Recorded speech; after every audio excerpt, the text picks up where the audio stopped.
This patient had a gingival graft placed in the upper right canine area several years prior. The tissue was thicker compared to tooth number 11, and she was not happy with the bulky appearance. This is an easy procedure for the iLASE, similar to treating a patient with gingival hyperplasia.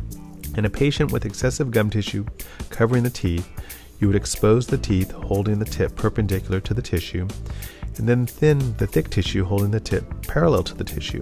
In cases like this that only require thinning the tissue, hold the 400 micron tip parallel to the tissue and decrease the gingivectomy preset by 0.3 watts from an initial setting of 1 watt.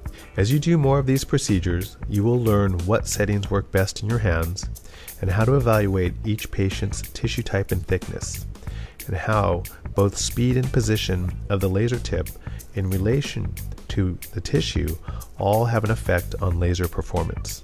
Use a light painting stroke to thin out the tissue layer by layer. Blend in the reduction in tissue to the outer borders of the excision site. If some of the tissue sticks to the excision site, take a cotton swab with some topical anesthetic on it and burnish the site.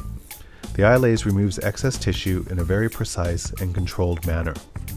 Even if the patient has no post-op bleeding, follow up the removal of the excess tissue with the hemostasis preset for about 1 minute, as presented in the fibroma removal video. The intraoral pics taken 1 week post-op show the beautiful healing. The patient was very happy with the result and was amazed that we can do this so easily and painlessly.